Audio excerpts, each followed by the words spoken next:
सामाजिक प्रेम, एकता, सद्भावना एवं समरसता के उद्देश्य से 14 जनवरी से 1 मई तक आयोजित 108 दिवसीय सनातन योद्धा महोत्सव 2025 के तहत लगातार आयोजनों का क्रम जारी है।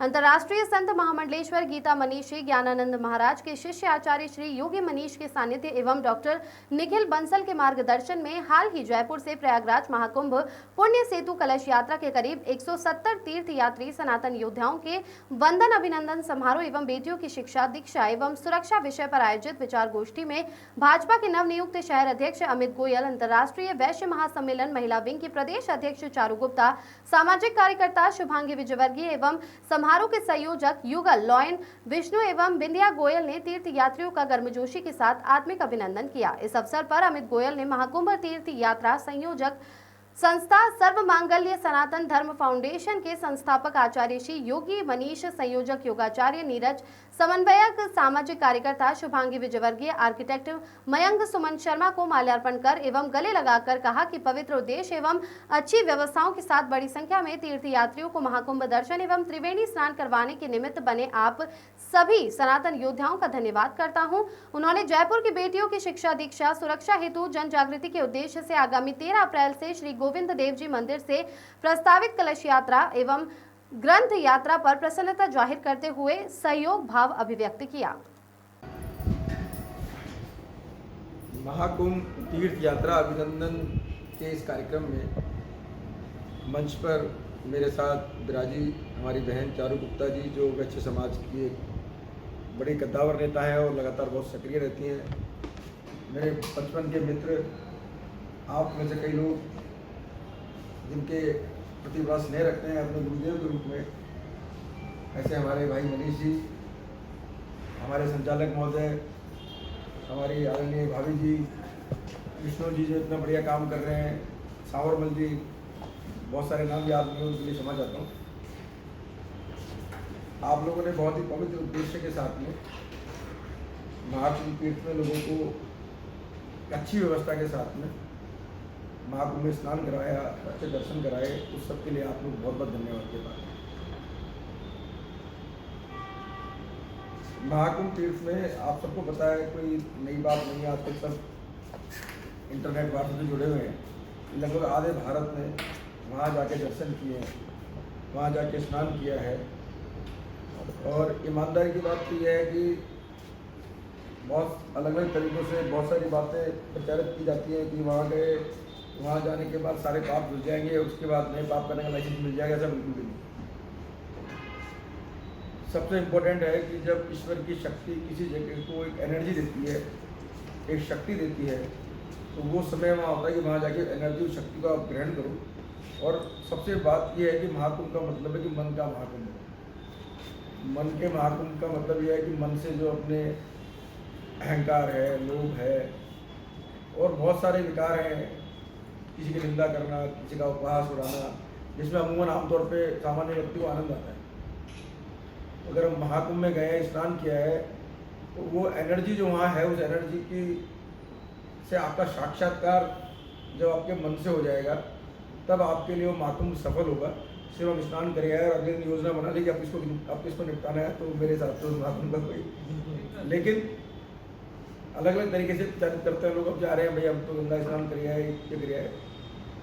मैंने बड़े बड़े संत मुनि ऋषि से सुना है, गीता की बात हो रही है कि सिर्फ और सिर्फ हमारा कर्म ही जो है वो हमारे जीवन की दिशा का निर्धारण करता है। पूजा पाठ एक शुभ कर्म है, एक अच्छा कर्म है, एक सात्विक एनर्जी है। तीर्थ स्थलों का जल अपने आप में बहुत पवित्र होता है, लेकिन उसके साथ साथ हमारे कर्मों की बहुत बड़ी, ये 95-99% भूमिका उन्हीं की होती है। तो आप सब लोग कुंभ जाकर आए, कुंभ जाने के आने के बाद में आप दोबारा एक अच्छा काम आप करने जा रहे हो, एक अच्छा कर्म करने जा रहे हो, सबके लिए आप लोग सब साधुवाद के पास। आप लोगों को एक कलश यात्रा निकालनी है, तो मैं समझता हूँ कि हमारे भाई मनीष जी, जो पूरे हमारे लिए गौरव की बात है कि राजनीतिक क्षेत्र में काम करना बहुत बड़ा विषय नहीं है, लेकिन सामाजिक क्षेत्र में काम करना और अपने देश को बिल्कुल 360 डिग्री में बदल देना, तो मैं बचपन से जानता हूँ, तो अपने आप में बड़ी तपस्या है। मुझे उम्मीद है कि आप लोगों ने कुछ भी निश्चय किया है तो निश्चित रूप में आप लोग मुझसे बेहतर जानकारी उसके बारे में रखते हैं। आपने एक मानचित्र, एक रूपरेखा अपने दिमाग में बना रखी होगी उस काम के लिए। रही बात छोटी बच्चियों को सुरक्षा देने की, शिक्षित करने की, ये बहुत महत्वपूर्ण विषय है। कहते हैं ये आज पता चला, ये एक छोटा सा कार्यक्रम था, मनीष जी ने पहले ही बता दिया था, लेकिन उसमें बहुत अभी इस समय इतना काम है प्रदेश भाजपा में और जिला अध्यक्ष जी इतने ज़्यादा बिजी शेड्यूल में रहते हैं। मैं बहुत उनकी गतिविधियों को देखती हूँ, लेकिन इन्होंने आज आकर के जो हम सबका मान बढ़ाया है, मनीष जी का मान बढ़ाया है, सबसे पहले तहे दिल से उसका धन्यवाद। क्योंकि हम सबको डर यही लगता है कि अच्छा मेरा दोस्त आगे बढ़ गया, अब ये मुझे भूल जाएगा। ऐसा नहीं है, इन्होंने एक मिसाल कायम की है दोस्ती की, तो बहुत बहुत धन्यवाद। मनीष जी को मैं पिछले 15 साल से जानती हूँ। इनको मैंने संघर्ष करते हुए देखा, इनको अभिभावक संघ का नेता देखा, इनको राजनीतिक रूप में देखा, इनको सामाजिक रूप में देखा, इनको अब योगी के रूप में देखा, और अब ये योगी के साथ साथ हमारे गुरुदेव भी होने लगे। मन में इनके लिए वही भावना आती है कि इनको गुरु मनीष, योगी मनीष के नाम से ही पुकारा जाए। और जब मैं इनसे बात करती हूँ फ़ोन पे, तो सच में मेरा उच्चारण, ये जो मेरी शब्दावली है, वो जिस तरीके से जिस भाषा को यूज़ करते हैं, तो मुझे भी वही भाषा वही यूज़ करने लगती हूँ।